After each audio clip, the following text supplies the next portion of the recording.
Hello and welcome to Neuroshambles, the podcast that aims to shine a light into some of the murkier corners of what it's like to parent neurodivergent kids. I'm Mark Allen, and every episode I'm going to be swapping stories with my guests about some of the frankly ludicrous nonsense we have to deal with on a daily basis. So, if you're anything like me and you're feeling frazzled, overwhelmed and pretty much an outcast from polite society, join me.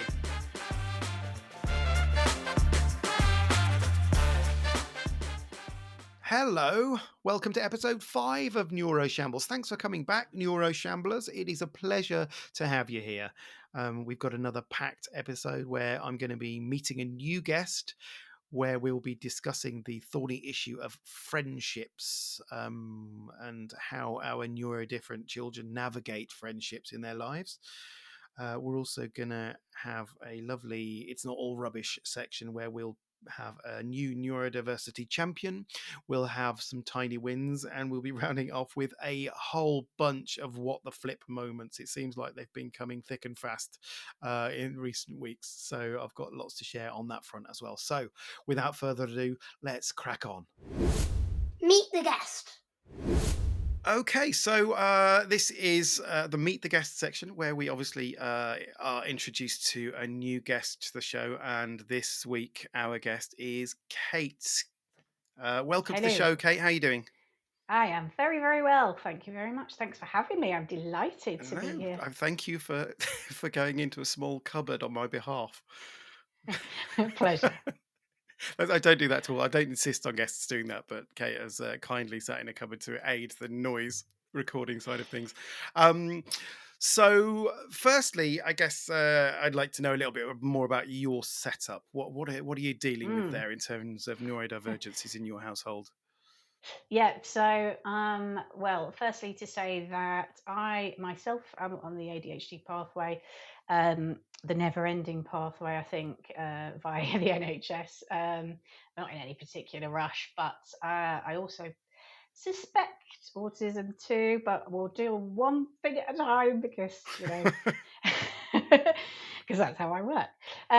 But my daughter, my darling daughter, who for this podcast will be chosen by herself, Ivy. She has just been diagnosed with autism spectrum disorder or condition 2 days ago. Oh wow! So is this just Yeah, in? this just in. You heard it here first. Wowzers! How are you all responding to that? We're very happy. She was very, very happy about it. I love it. Own it. Big cheer when she said, we think you meet the markers for autism. And she just started jumping up and down. In fact, she actually was like bouncing off the walls. And then, sort of rather hilariously, they said, and we do think you should explore an ADHD referral as well. No shit, doctor. Yeah. And yeah, that was quite annoying actually, because I'd asked for an ASC and an ADHD referral to be done at the same time, and they, in their wisdom, thought that there wasn't enough evidence apparently for ADHD. They do it separately. Yeah, it's annoying because we had that with Jay as well, where it was his ADHD was probably more evident than his autism at that stage. So, but you have to basically do the autism one and then tick that off and then go right to the back of the queue for the ADHD one as well, which is, a fun time. But it's interesting that Ivy was sort of celebrating that as well. Why is that? Well, in her words in the room, they said, why are you happy about that? And she said, just because everything makes sense. Oh, bless her. Yeah. That's amazing. So yeah. So I guess there's been sort of a long journey of feeling a little bit sort of like a square peg, maybe, or just a bit out of extraordinary. Let's put it that way. Yeah, very extraordinary. Lots of out of the box thinking, not thinking like everybody else, and she's just really happy about it, and she's been telling everybody. What's the topic of the week? Okay, so the topic of the week this week is one that I was quite keen to talk about because I think it affects a lot of neurodivergent kids, and that is the subject of friendship and how they make friends, how they keep friends, whether they even want any, I guess. And I think we've probably got very different experiences with our kids. So, do you want to talk to me a little bit about Ivy and her relationship with friends? Yeah, I think the standout thing for Ivy is that where friendship's concerned, she has always dominated play. Right. So Hmm. she's very much leader. Everything's hunky dory as long as she's in charge, and Sounds familiar. Yeah. everybody is happy to accept the roles that she casts them in her games. And that all works very well. So she sort of has a group of friends, or actually she just plays with various different members of her class at the moment. And usually Hmm. there's a show or a performance she's planning, Right. and So very as long as structured, very very controlled. structured, yeah, Hmm. and she sort of puts them all in their roles. In fact, that's just reminded me that she said the other day that there's a boy in another class who wanted to play in their game, and he's got a diagnosis, and he's quite sort of energetic, shall we say, and Yeah. some of the children might call him annoying. And she said, "Oh no, he wants to play in our game." So she said, "I just thought." Right. Well, we're playing kind of cops and robbers, so you're in prison, unfortunately, and there you'll stay for the entire game. And that's how she dealt with that. And She so, imprisoned the child at lunchtime. poor boy just spent the whole game in the prison saying, "Let me out!" But no, no, we're not. You're not getting out yet. Oh um, no. so that's how she dealt with that one. But she's actually much better now at listening to sort of other children's ideas and Okay. trying to But implement them. so early on then, if Mm. things were not as she'd kind of wanted them to be, if a child, heaven forfend, would have an opinion on what should happen, how was that responded to? I think. Well, I mean, I don't know. I don't know whether she played that much with other children. Certainly, when she was very, very tiny. I know sort of Hmm. toddlers just sort of pass each other and don't really interact anyway. But when she was very young, she preferred to play with me over any children. So she absolutely loved role play. That was just her favorite thing to do, and that sort of came Hmm. about because we would have all of her toys laid out, and she'd have the whole collection of the Winnie the Pooh toys and the whole collection of Toy Story toys. That wasn't her wanting the collection or anything. We just kind of got them. And I used to do the voices of all the characters, and Yeah. she was Ivy, and she was involved in like their world. And they would come to life, and then we'd play a game together. So I'd have to do all these different voices. Don't ask me to do any voices now, but I will say I was very good at them at the time. And she just thought they were alive. She absolutely thought they were Okay. alive, and That's she interesting. she loved that more than anything else for a long time, more than playing with any friends. She just wanted to get back home and do role play. That was her thing. And she would Oh, say okay. to my other half, "Where are you Daddy, are you going out? Are you going out today?" And he'd sort of say, well, I can do. And she just wanted him to go out so that we could just play. Oh, really? It's Yeah. interesting because it's something that I think Otto has. Has a really kind of uh odd understanding of reality and what reality is. Mm. And it's something I've not really been able to put my finger on it. But if we're watching a film, he will very often turn to me and say, "Is this real life?" Yes. And Yeah. I have to explain to him that they're actors, but I have to do it quite regularly. Okay, no, well, no, Yeah. he's an actor, so he's a real life person. Yeah. It's a bit of a head fuck, Well, I really. tell you If you're what. very literal, he's a real life person playing a character that has been Yeah. written by someone else. And Yeah. also, like, if you've got someone who's playing different characters in the same thing, like, just Mind absolute blown. minefield. That's really interesting because Ivy does do a bit of acting, performing herself.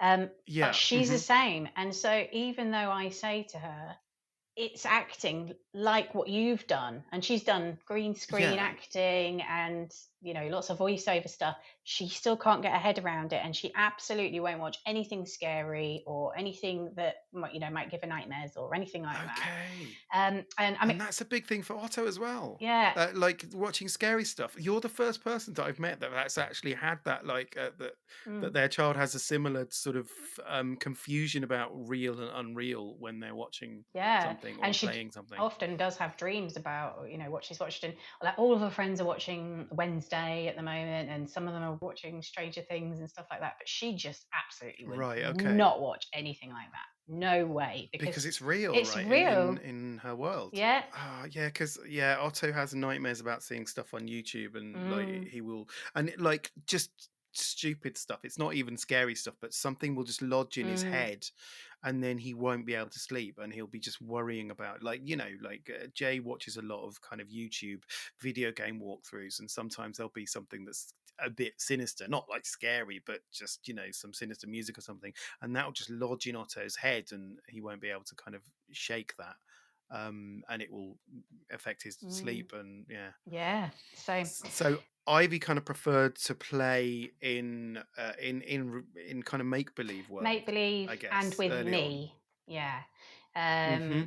And then obviously she went to school, and then probably was around about there. So maybe not until she was sort of 4 or 5 where she would start playing with other children. But again, we had lots of reports where they would say, they used to send little reports back home, and they'd say, "Oh, Ivy was playing today, and she was had this amazing idea, and then everybody wanted to join in the idea, and great imaginative play, Ivy." And we got lots of reports back about that sent home. But as I said, it was always seemed to be her leading the play, um, Yes, yeah, yeah, yeah. and I don't think she would necessarily fall out with somebody if they weren't going to join in her game. But she just sort of cut them off, and then that was it. They'd be in prison They'd be in the prison. next game. Yeah, and yeah, that's it.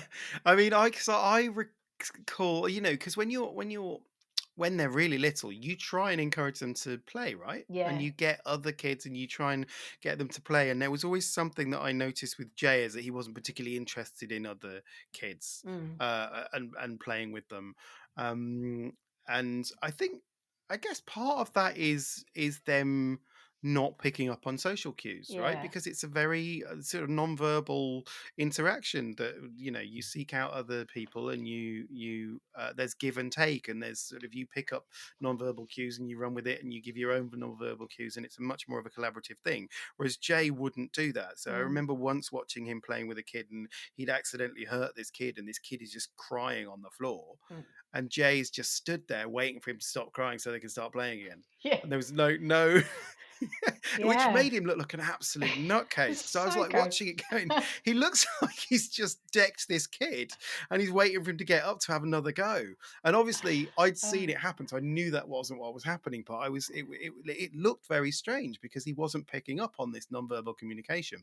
yeah. um so I Brilliant. noticed it quite early with Jay. Mm. And Tam had always sort of, from very early on, been aware of how he was around other kids. I was slightly oblivious to it. It took me a little while longer to kind of to to see it, but then once you see it, you see it. So again, just kind of looking at the early years, really, of Mm. the, because I think I had the same report back from both Otto and Jay's teachers, was that they don't have any sort of particular friends, but they float around and they join in, and they just join in, and it was always kind of pitched as like a really positive thing. Mm. um, and there were no concerns from them, even though sort of Tam was initially was asking because there was concern there. Mm. um, and they said no, nothing to worry about. I now know, having India in reception, that's a very different experience, because Mm. India is suspected neurotypical, Yeah. and it just had friends and would seek people out that she got on with, and would and now she's got a really tight knit group of friends, and I've been through two kids not seeing that, so not Mm. knowing what was, in inverted commas, normal, or what was kind of achievable Yeah. for a child in terms of interpersonal relationships. So seeing India do that now is like, oh, this is a very different experience. Mm. Yeah, I think there's one of those things that again, and we were asked on the assessment. Does she have what's she like with friends? Does she have a friend, one main friend, best friend? And actually, yeah, Ivy's had a best friend since reception, and Okay. they're still best friends. They call each other best friends now. But what's really interesting to see is that they are very, very different. They're like chalk and cheese. Right. They don't have the same Okay. interests. They're quite different as little people. And so I sort of couldn't really understand uh, why they've stuck as best friends, but they've really got each other's backs. And um, Ivy's quite a justice warrior, and her friends know that about her, and they'll go to her with their problems, and Nice. they'll expect her to stand up for them as well if something has gone amiss, and she does. She doesn't mind that at all. She quite likes it. It's quite interesting that Ivy's best friend is someone who's very different from Ivy, because Mm, I always think that people tend to make friends with people who are similar to them. You go, mm, ah, I like that thing as well, or there's a similar dynamic between them typically. So I mm. know that is true. India has basically found her doppelganger in terms of Right. character and personality, and it's absolutely lovely, and they seek each other out. And I was always kind of wondering if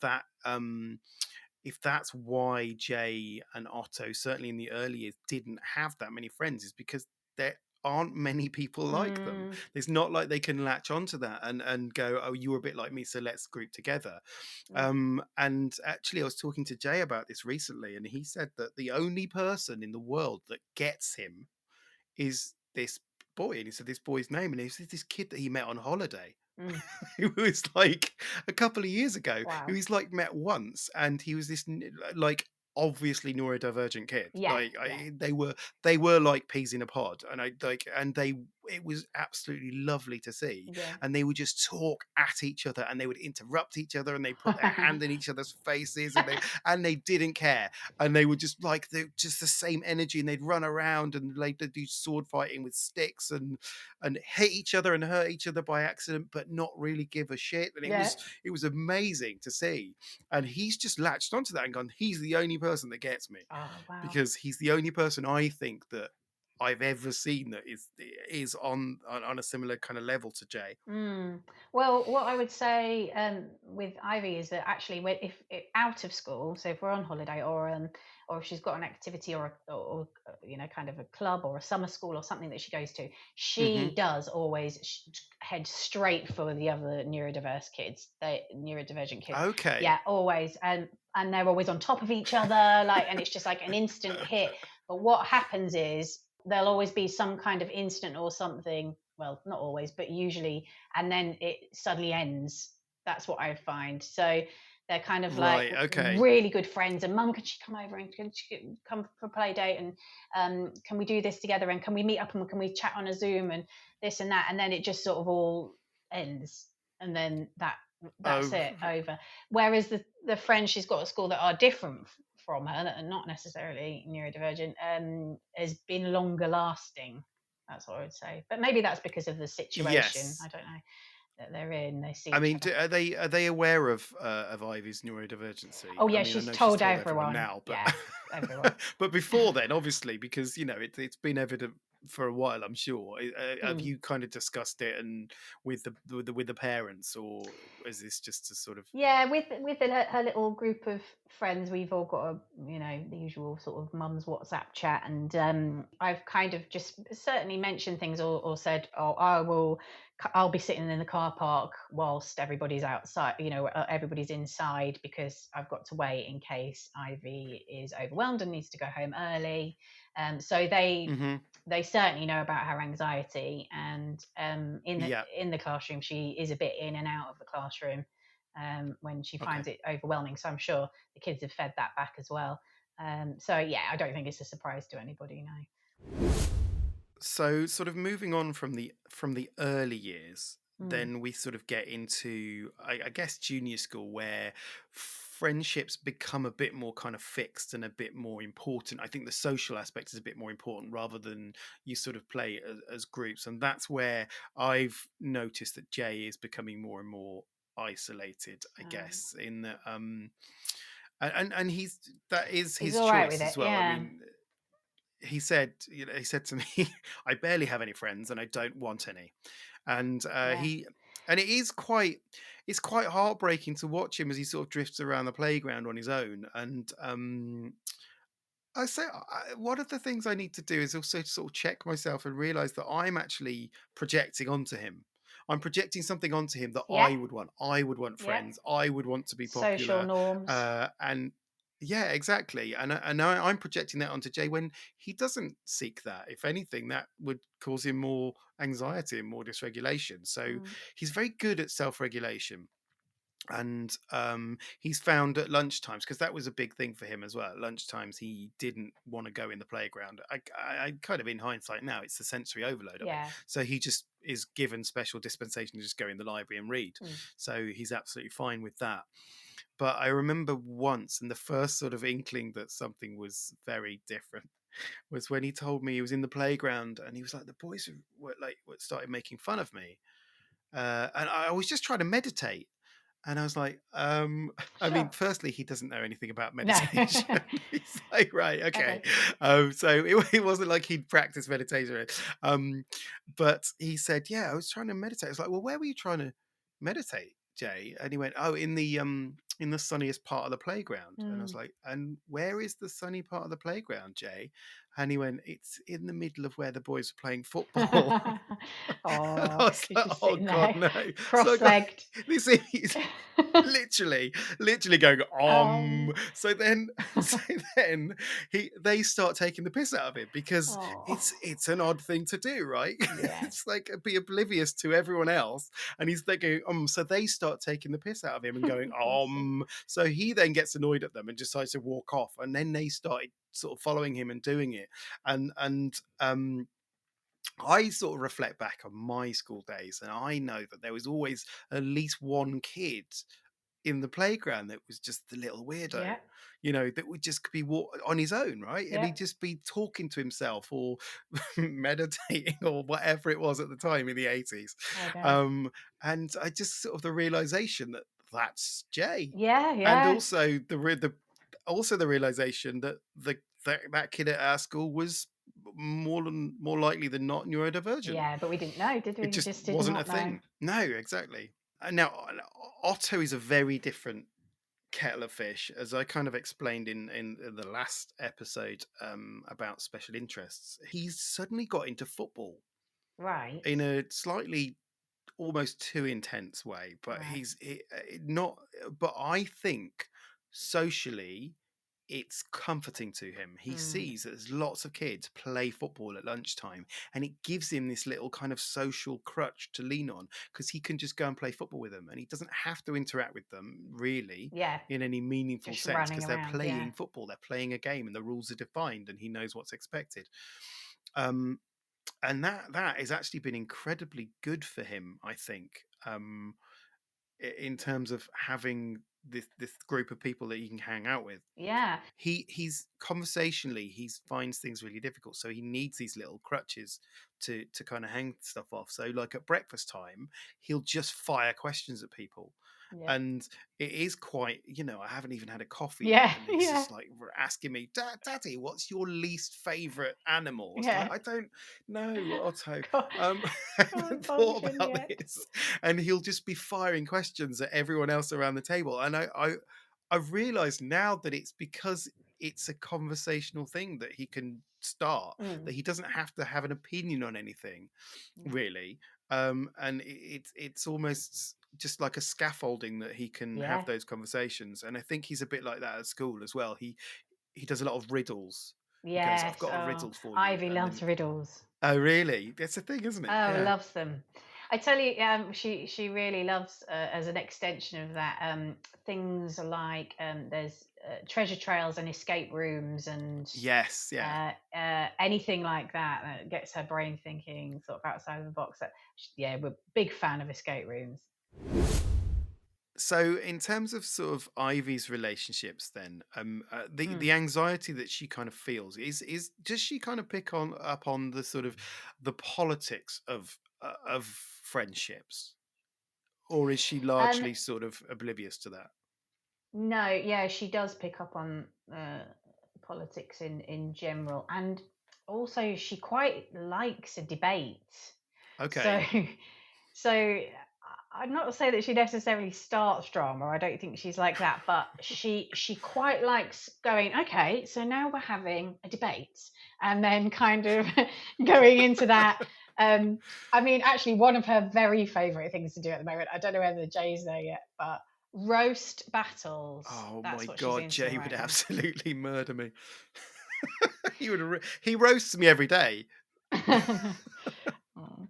I think um both of my two boys are very they are just oblivious to the politics of it. They Mm. don't pick up on it, and they're not involved in it, which is actually quite it's quite nice in a way, Yeah. because they're like, you get the WhatsApp groups, and there's someone recently on one of the parents' WhatsApp groups like waded in and went, "What if your children has been awful to my child, and I'll be reporting Oh, to the teacher." And then it's drives you like someone mad. else was like, "Look, if it's my child, can you just fucking tell me instead of being all cryptic Say it. about it?" And it was all Mm. just sort of going on, and someone was going, "No, don't name and shame." And I was like, "That does not involve Jay. Yeah. I am going to mute for 8 hours and walk away." It was actually quite nice because I know that just Jay's just not going to It's be just involved in not that kind of thing. It's just not not his there. vibe. Mm. So that was quite nice. And also they don't sort of for example, there's a lot of parties, birthday parties now Yeah. are not whole class parties. They are Yeah. more Selective. specifically, this is my group of friends. Mm. They're more selective. And again, neither of the boys are aware, I think, of other people getting invited to parties, or going, "Are you invited to that person's party?" And I invited them and they didn't invite me. They're not. They're just oblivious to that. So Mm. there's not. They don't feel left out or slighted by any of that, which is again quite. It's a bit of a bonus. Yeah, I think weirdly, parties seem to have sort of died out. I was just thinking, oh no, Ivy gets invited to parties, and I thought actually she hasn't been invited to one for ages. Maybe she doesn't get invited to parties Since anymore. since since the roast battles, Yeah, coincidentally, but she started dissing everyone's mums. yeah, well, this is it. Out of control. So I don't know, maybe she doesn't, but yeah, she certainly will meet up with friends in holidays, and we try to kind of get groups of them together and Hmm. and things like that. So um yeah, I think she's still getting invited to parties. So you do have play dates and stuff, and Um she goes on play dates. Yeah, so what's interesting about Playdates with Ivy is that she's always desperate to have them, or she was, uh, for certainly the last couple of years. Um, but she at parties, at any parties and Playdates, we've got about 45 minutes to an hour of intense playing, and then she's done. So, Yeah. Okay. so a party or a play date, like sort of unofficially lasts a couple of hours, and so we sort of have this dilemma where she'll invite someone over, and then after 45 minutes, she goes, "What time are they leaving?" Sort of kind of, and you're like, "Well, in like an hour and 20 minutes." So, and then she says, "Okay, well, I was going to go and get my iPad and go upstairs." Then you're like, "With your friend?" And she's like, "No." Oh no! So No, do you no. have to do the entertaining then? So then, yeah, Uh, we've got to find something to do with a 10-year-old on their own who you don't know very much about. Um, no, we sort of have to make her. So then she sort of begrudgingly plays for another half an hour with this person who's in her house that she oh, invited. we had that with Jay. The Jay once had like one of so a lot of Jay and Otto's friendships are ones that Tam and I have cultivated Yeah. over the years. They're like NCT friends. Like his oldest friend is an NCT friend Mm, that we just he for whatever reason they get on really well, and it's really lovely. And then there's another friend that we've known for ages, and she came over for a play date, and it was just I was cooking food for them, and Jay just kind of walked in and just started taking his clothes off. Oh, I was like, okay. and she was in the garden. I It's was like, that "What are kind you of doing?" And he party. went, exactly. I went, Jay, what are you doing? And he went, I'm going to go and have a bath. I was Oh. like, but your friend's here. And he went, well, that's no excuse for ignoring her personal hygiene. Oh, I love that. And then so I was like, no, you can't. You can have a bath later, but your Mm, friend is here, so should we just do that? Um, and Otto is he's better at play dates, but mm, again, he's very intense and it's mm. very high energy, and he can't like contain his excitement, and he wants to get everything out and show him Yeah. everything. And like his best friend is an only child who is not used to the intensity of our house. Our household is pretty full on, and I sometimes see it's like shell shock to some of these kids, and where they're just the noise and the constant sort of back and forth between the boys in particular. Um, but I think now he actually quite likes it. So Yeah. he kind of wants to come around to the madhouse Yeah. because like he can stand on the chairs and stuff, and I'm not going to get mad. There you go. So that was quite nice. Um, and the other, I mean, back in the early days when you're sort of trying to work out who their friends are, Mm, they would go for play dates, and you'd mm. have people over for play dates. And there was a few times that Jay would go for a play date, and you would never hear back from them again. No. They would never be. They would never kind of offer to come around to ours. And he's like, I don't know what happened in there. I don't think I want to know what happened in there, but I do know that we're not welcome back. Yeah. Yeah, that makes sense. One of the things about playdates, because they don't really get invited to playdates very often now, and they don't. And I say to Jay, do you want to have a play date? I mean, Otto will he will want a play date, but Jay won't. I'll say, do you want to invite someone over? It's like, no.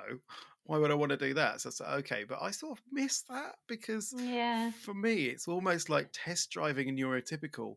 And like, I get someone. It happened once that I remember sort of going, "Oh, your dad's coming soon, so can you get your shoes on?" And she fucking did She it put her straight shoes on. first time, 20 minutes first time. later, you're She like, did. um, I couldn't believe it. She just sort of just went. She did it. She didn't argue. She didn't like. There was no questioning it. She just went and did it. And I was just like, what? What else can I get her to do? it was it was incredible, and it was well, I kind of miss those days where I actually get to have a little test drive of a neurotypical every now and again. um, They're going to secondary school now. Jay mm, and Ivy are going to secondary school next year, and I'm yeah, sure there is some level of kind of awareness of that, and that there's going to be a split of friendship groups, and that's always, I think, in for a lot of people, that's quite a difficult thing to navigate. Um, mm, and again, it's something that my two boys have both been completely immune to. So sometimes in school, mm, in primary school, they mix the years up, don't they? They're just like, ah, fuck it, let's just yeah, mix them up and see what happens. Like, oh, thanks, yeah, guys. Do you which know I what I mean? can't, I hate that. Yeah, they only did it once at Ivy School, which was in year three. They have an extra intake, so they had two classes up to year two, and then in year three they take Hmm. four classes. So it's quite a big school, and then they mix them all up at that point. And I'm really glad they didn't do it again because Right. I Okay. just think, oh, that's just we wouldn't have needed that. That would not have gone down well with her at all. So how aware is Ivy of the sort of the friendship groups going up to secondary school? Because obviously that's another potential jumble of friendships, isn't it? Yeah. The majority of her friends, in fact, all of her friends, will go to the school that's at the end of our road.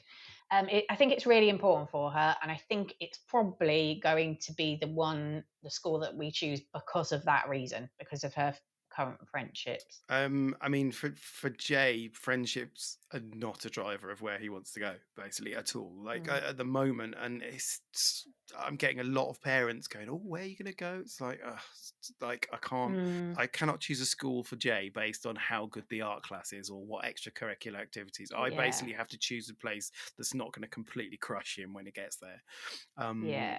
which is just a sad reality of how he's he's kind of coping with school at the moment. And he doesn't.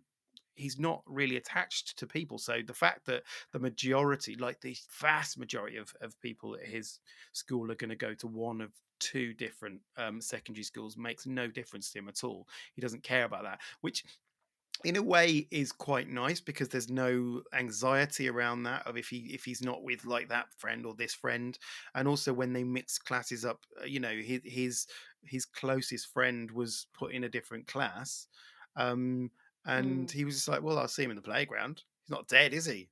So Okay. he wasn't I adversely think that's a affected good by way that. to So in a be. way it's kind of, that's it's quite good that he's sort of resilient in that way, I guess. And similarly, one of his closest friends moved away. This is the this is the friend that that he took a bath when they're having a play Yeah. day. But one of his closest friends moved away and left the school, and loads of the kids were just in absolute floods of tears. She was really popular and she was a lovely kid, and I felt quite sad about it. But she's just dead Yeah. today now. That's it. No. Like, and that's not him being Yeah. cold. It's just like, well, he can't change it, I guess. And maybe he just assumes that he will see her again, and he will. I'm sure he will. And when they see each other again, they'll be, really close friends. But and they'll Mm. get on, and he might not have a bath in the middle of their play date, but uh, Yeah. but it didn't affect him, like, emotionally. It didn't affect him because he didn't have Mm. that kind of attachment. Whereas Otto, again, is very different. He forms very intense bonds with people, and that's a worry. I think, like, so he's got a really, really close friend, and they do everything together. And I can imagine that that's quite a lot for his friend to take on, and if they end up going to the same secondary Yeah. school together.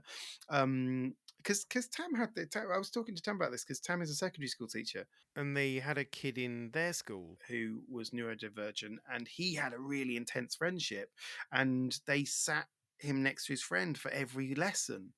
And eventually the friend was just like, I want to make new friends. I don't want to, do you know what I Oh. mean? And like, and it's true. It's not fair on him to be sort of like Yeah. hamstrung with this one very needy friend. And then that became a big emotional Mm. upheaval for both of them, I guess. And I worry a little bit that might be Otto's MO when he moves up. Jay and Otto will never realize this, but they are each other's best friend. Like, like Yes. Yeah. they get on so well while Jay's in the mood. Obviously, when he's done, Yeah. he's Yeah. done. But the amount of joy they get from each other, and that sort of interaction that they have with each other when everything is, neither of them are dysregulated, is absolutely joyous. And it's so, like, when if we go out with a group of people, they will find each other and they will just go and play together, and they are so comfortable around each other, and that is really what friendship is. But they'll neither of them will ever realize it, and I think in a way that's a little bit sad that they won't. But in a way, if I ever pointed it out, it would ruin it. Yeah, I mean, I think you're probably quite lucky that they can find that common ground, because I think like so many people that I know that have neurodivergent kids are just like Oh, they are like that head as well. butting each Believe other me, they all the are time. like that. Oh, They are right. constantly at war, but there are just these moments where they just really connect, and in a way Mm, that in a way that they don't with others. And I guess maybe it is because they're both neurodivergent. That might be it. Like you're yeah, saying, that maybe. Ivy sort of seeks out um neurodivergent, like a drug sniffing Yeah, dog. I mean, you're like, yeah, I know where the neurodivergency is, and you go and find it and seek yeah. it out. And like Jay goes to this to the In-Betweeners club, right, which is something that is run by Joe, who was in our first episode, basically for neurodivergent kids after school, to basically just, there's no rules, it's a lawless Great. place, but Jay actually loves it, and all of the kids just, because Joe is so good at creating an environment where people can just let loose and not feel judged, and that's a really good place Yeah. for him to go. And again, that's not for everyone. So maybe No, that that's sounds it. good. And the thing that Joe was saying uh, in the first ever episode was about George, who's her neurodivergent son, who's now gone to uni, and he's found his own group of friends, and they're all neurodivergent, Yeah. and they just gathered together like Voltron. They found each other and formed this collective. So one of the negative things I found of having neurodivergent children who don't find it easy to make friends uh, is this lack of play dates and this lack of kind of support when you need it. Mm. Because I don't have many people that will happily just take Jay Ah, for yeah. an afternoon, Yeah. or we'll take all of them. Like, so me and Tam could never have that No. time to just spend with each other, and I'm sure that adversely affected our relationship in the long term. Mm. As a result of it, that's not obviously the only reason that we separated, Mm. but I'm sure it's sort of had a part to play in it, because it's not like someone could go, "Oh, we'll take you all of your kids for the weekend," because there's three of them. Two of Yeah. them are neurodivergent and pretty full on. Yeah. So there's already it's quite a big ask. So and that's kind of that's a bit of a shame. Says India's got lots of people that I can call on. Right. So I got called for jury duty Oh. recently, and I was well Oh, excited. I was wait. like, yes, I have been called upon to dispense justice. I am born for this. I was well excited about it, and then I had to look at the logistics of what I'd have to do, right? Because I'd have to arrange for people to get the boys into school Yeah. and to get India into school, and also to pick them up after school and have them at theirs before I was done Mm. dispensing justice. Mm. Um, and I got loads of people that I could call on for India. Yeah. There were I could have given her to a different set of people every single morning and after school every single day without any worries, but I couldn't call on anyone for the boys, Mm. and I had to basically defer it. I had to basically say I can't do jury duty Yeah. because there wasn't that support, and I think Yeah. that is a real downside, and that's a reality of dealing with, well, certainly my brand of neurodivergent Yeah. children. I think you probably have that less so with Ivy. Yeah, I mean, first of all, there's only one of her, and I think so Yeah, true. that There is becomes only one easier. Ivy. I'm Yeah, absolutely there sure of is. that. um, I'm very lucky because I've got my sister, Auntie Rach, and she has her aunt on my partner's side, and they live nearby. And what we do is we Okay. take it in turns for them to come and babysit if we're out and about. We don't do Hmm. it as we don't go out and about as much as we would like to because of Ivy's anxiety.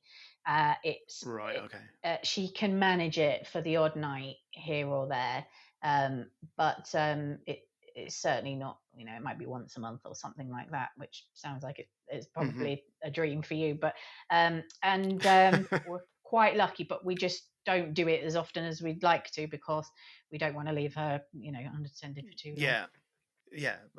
I'm sure I'm not the only the only parent of neurodivergent kids who has this kind of Yeah, dilemma. experience Mm, in terms of people not being able to, or not being willing to take the strain a little bit, I yeah, guess. Um, and I guess one of the other things that I think is a little bit sort of, uh, I feel like, parents in my situation and Tam's situation take a bit of the brunt there, because we also miss out on friendships yeah, ourselves, yeah, because we're sort of, I feel a little bit removed from, certainly in Jay's case, less so in Otto's case, um, but I feel slightly sort of isolated from those parental conversations yeah, about, oh, like, you can take them to the football, or we'll spend a weekend away camping with you guys, or we don't have, we're sort of isolated from those parental friendships as well, because they hang out together and go sure. for drinks together, and we don't really have that. So we're sort of again, just kind of feeds into the sense of social isolation that I think lots of parents of Yeah, for sure. neurodivergent kids feel to a greater or lesser degree. One thing I wanted to do as well was to look at like the future of friendships. This is what I'm Mm, quite interested in, is how what kind of friends will our kids be in the future? mm, Because obviously, we've we've all got friends as adults, and they are very multifaceted individuals. And I was just wondering what sort of friend you think Ivy's going to be in the future. Um, well, friend herself. I think I think she will be. She's very honest person. She cannot cope with anybody lying. That doesn't make any sense to her. So so I think she will be somebody who's, sort of quite honest. She would go to her for an honest opinion, if that makes sense. And Yes, like I yes. said, before, she's very much a leader. So um, so I wonder if she'll have friends who are, still kind of are quite happy for her to make the decisions, and then they'll just go along with it. Or I actually asked her. I said to her, what sort of friends do you think you'll have in the future? And she's just said theatre people. Just It's that generic just type of theatre theatre people. person. Uh, Yeah. so yeah, so whatever that means, that's what So she sees herself as, having theatre people friends. I was sort of projecting into the future. I think Otto will be like super loyal. I Mm, think he'd be a very loyal friend. He will always be there and he'll always be available, but he will also be very needy. You yeah, know, those kind of friends who need support all the time and need affirmation all the yeah, time. Because the way that I sort of describe Otto to people is it's like he needs a Sherpa through yeah, life. He needs someone to go a little bit ahead of him just to clear the path and so he knows it's safe and yeah, that can show him when he gets into trouble. Maybe carry some of the heavy baggage yeah, to help him sort of navigate it. And I think he'll find friends that don't mind doing that then kind of appreciate his love of life and his yeah. he's Energy. he's funny as well. So I think Yeah, yeah, yeah, exactly. He'll find people like that. But so my hope for him really is that he meets people who are kind of who work alongside him in that way. That possibly neurodivergent people. yeah, In fact, him and Ivy would get on very well yeah. because They probably would. Otto is very dramatic, Yeah. and also he's a follower, not a leader. Yes, Ivy would love Because that. so I think they would get on very well. Um, Jay, on the other hand, I think is his own person. So I think Jay will make friendships, Mm. and I think when Jay is on form and when he's on board with the situation, he is just a magnetic person. He's funny, and he will bring people with him by the sheer force of his personality. But once that night's over, you will not hear from him again for like Yeah, 2 years, and he will be fine with that. And he'll be like, because I think we've all got these kind of friends with like you have these really amazing times with them, and then just nothing for ages, and then you'll meet again, and it'll be like no time has passed, and you're still like really close friends, and it's really lovely. But again, you don't really hear from them, and I get the feeling that Jay's going to be the kind of person that like phones you up at 4 a.m. and says you've got 2 hours to get to Heathrow. I've booked some tickets to Cuba in your yeah, name. brilliant.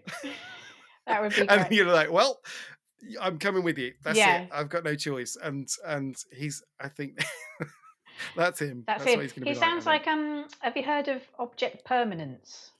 No, well, I mean the concept, like Yeah. Jean Piaget's. Yeah, Yes. So I think because I think I have object permanence I thought you were talking issues. about a band. Then, by the Oh way, that's when you no, first said that. I was like, no, no, no. So no, yes, it's that sort of thing. That kind of inability to remember people if they're not right in front of you, like they don't yes, exist. yes. And I can actually identify with that. I do that myself, and sometimes I just I did it the other day. I was driving. I've got a friend who I go on walks with every now and again, and I was driving past the end of her estate where she lives, and I actually said to myself, "Oh, Sarah, she exists." Like, in the car, that's what I said to myself. And then I just thought, oh God, I haven't got in touch with her for That's ages. I should get in touch. And they've got her home and like picked up where we left off, like 6 months ago or something. Um, That's really interesting. I've yeah, never thought about that as a being a trait of Jay, and you're absolutely right. That's the whole thing about his friend like leaving school, and he's like, "That's totally fine." I'm like, "He's not," they don't because exist. she's dead to him, It's right? out of sight, That's out of really mind. interesting. Yeah. Yeah, that makes perfect sense. He's very in the moment and in the present, and doesn't Mm, really think outside of those boundaries. I guess that's really interesting. You've mm. helped me see my child in a different There light, you go. Look it up. which makes me worry about when I go away for a weekend. I'm dead to him. Yeah. Yeah. Dead. I did actually, it did happen once. I came back one weekend and I was like, "Did you miss me?" And he went, "Well, I missed your pizza. Oh. Mummy's was dismal." And Tam was standing right next to him. It's like, "Oh, thanks." It's not all rubbish. So this is the "It's Not All Rubbish" section of the podcast, where firstly I'm going to ask you if you have any neurodiversity champions for me, anyone that you want to champion who has done some sterling work in the world of sort of supporting and understanding neurodivergency. Oh, yes, I do. I would like to mention a company called Appear, which is Okay. APPER. They're a Uh-huh. Surrey-based non-profit organisation, and they're run to benefit autistic girls and women and those around them. And they have Uh-huh. lived experience led practitioners, if you like, and they provide online and in-person sessions and programs, which, in their words, support a positive peer approach. So Ivy's been involved with them for a little while, taking part Okay. in their online gaming sessions and in-person gaming Oh, sessions. wicked.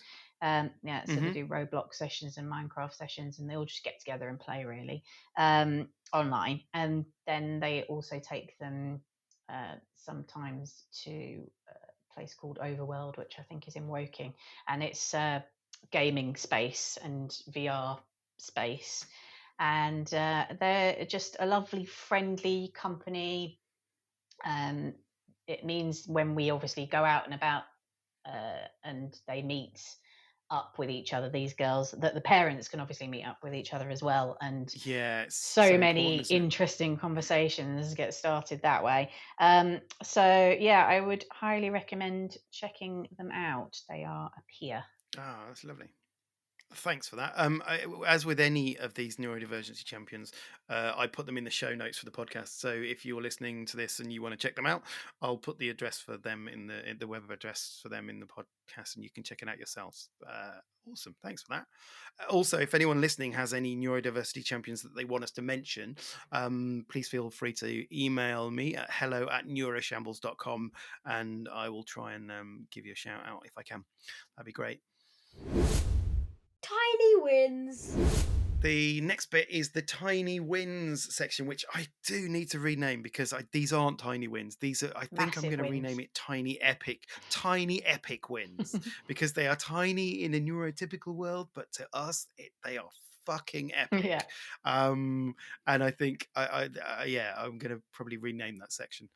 Um, but do you have any tiny epic Well, wins I for mean, us? obviously this week, massive win because we got Ivy's diagnosis. So Yeah, awesome. Yeah. that's, probably one of the biggest days of our life, actually. The other one that's just sort of happened over the last few weeks is that Ivy's a toe walker. She walks on her toes, Okay. and Mm-hmm. she's done that since she was about 2.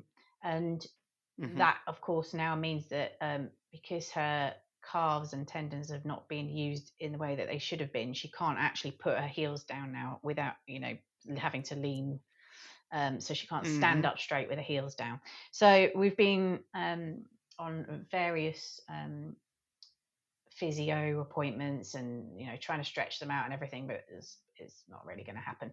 But actually what happened in the last couple of weeks is that we went to see somebody else via the physio, and they've custom made her some boots um, Oh, cool. that have like a wedged sole and then a wedge inside, like an insole. Mhm. So it means that her heel has got some connection to the floor and not all of her weight is on the ball of her foot. And so, by all accounts, it now looks like she is walking flat and she's not walking on her toes, Oh, amazing. which is brilliant because, especially going into secondary school, that is just going to be a red flag for people to say, "Why are you walking Yeah. on your toes?" Um, Yeah, of and course. also, one of her friends, one of the boys, said, "Oh, your boots are cool. They look like Jordans." And so she was delighted with that. Nice. Because they're quite Nice. big boots, they're quite clumpy boots. They don't look like, kind of, if you look closely, they don't look like shoes that most kids are wearing. But at the same time, she now looks like she is walking flat, not walking on her toes all the time. Yeah, that's wicked. So where did you hear about those from? Well, it was via the physio. So she's been doing physiotherapy for a Okay. long time.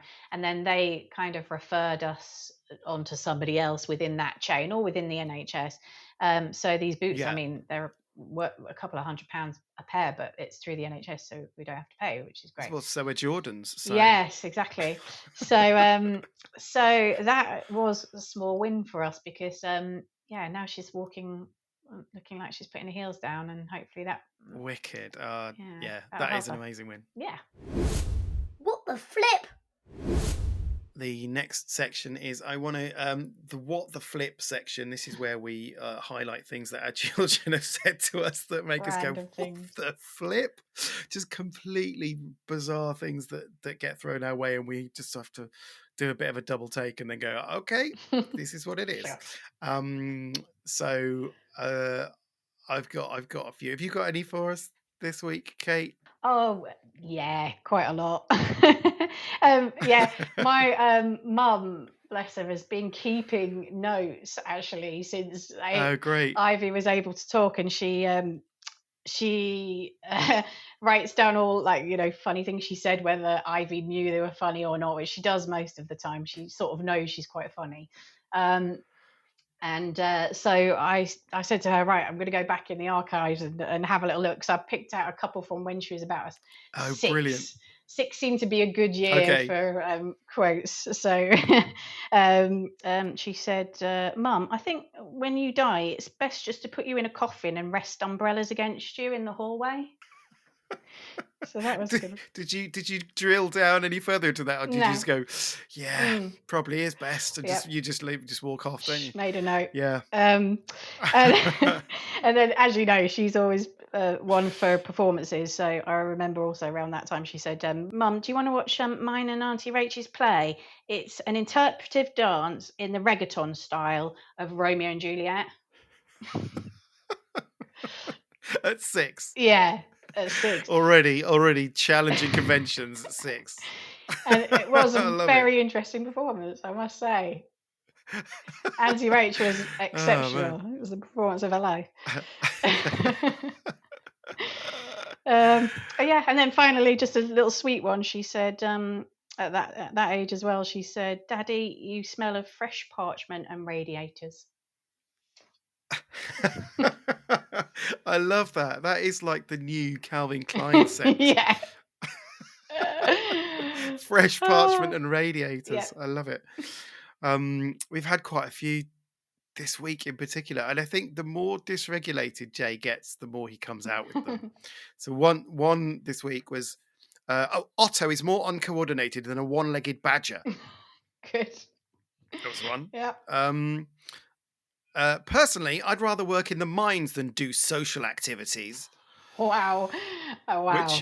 That's bold. I mean, he is nothing if not self-aware. Um, oh, my other one this week. There's been loads of what the flip moments this week. Mm. And this one was, I wish I was a mouse, but with all my human knowledge, because I wouldn't have to go to school, so I could use all my time learning to cure a disease. A bird or a mouse or some kind of animal, but I'd need to be able to speak so I can communicate my findings. Yeah. Well, there's a There's a lot of thought going lot. into that one. Yeah. Lots to unpack there, isn't there? Yeah. Deep. The biggest question I have is that even in his wildest dreams, he didn't think about just not going to school. Yeah. He was like, no, I have to shapeshift to get out of it, and then have to learn to speak as a mouse. So as you know from listening to the podcast, what I like to do at the end of every podcast is to focus on the positives about your particular child, and Ivy sounds amazing and full of life and vibrant and fun. But can you Mhm. tell me, in your words, what is the best thing about your child? Oh, best thing. I mean, just so many things. We've already said like leadership and sense of humor.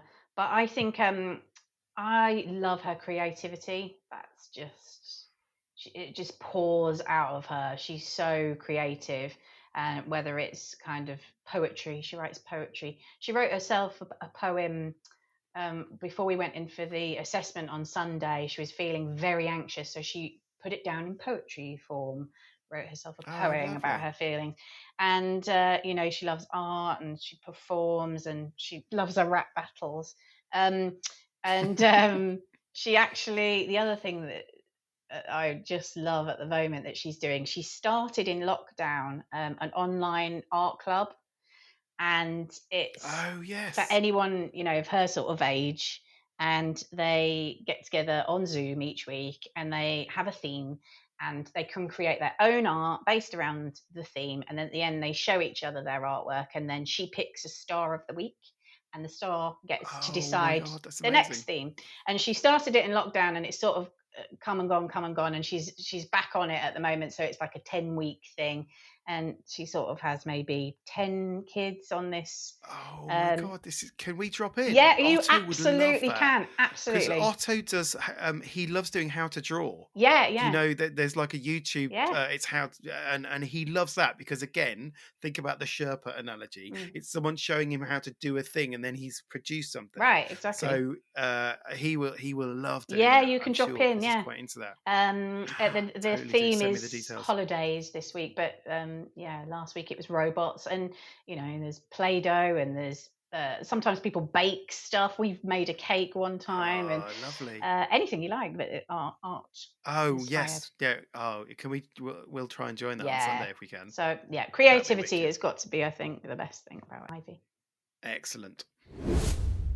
Okay, so that's pretty much it for the show. And before I go, I will do the usual kind of just reminding all of the listeners about all of the ways that you can engage with us and contact us. So, firstly, please follow the podcast or subscribe to it if you haven't already, because that kind of boosts its visibility on all the podcast platforms and hopefully gets the word out to more people. Also, tell anyone if you like what you hear and you think that they might benefit from it, then please tell them, or give us a review if you like. That would be lovely, as long as it's not awful. That'd be smashing. Also, the socials. We're on the usual socials. We're on Facebook and we're on Instagram. I've started to think that maybe I need to do more on Instagram. In terms of what I might start doing is putting some of the what the flip quotes on Instagram, Mm. so that they're just out there in the world, because I think that more people need to hear this nonsense. So I'm going to start doing that. I think there's also Reddit. So I'm going to start a thread for each show, and if anyone wants to discuss anything on Reddit, then you can do it on that. And I'm also on Threads, but I haven't quite worked out how that works. I'm getting there. There's a lot to deal with. And I think that's it for the public service announcements. All that remains for me to say now is, firstly, Kate, thank you so much for talking about Ivy and your parenting neuro shambles that you've got going on there. um Pleasure. yeah, so thanks a lot for coming on. Thanks so much for And having me. thank you all for listening, and all that remains for me to say is, have a nice life.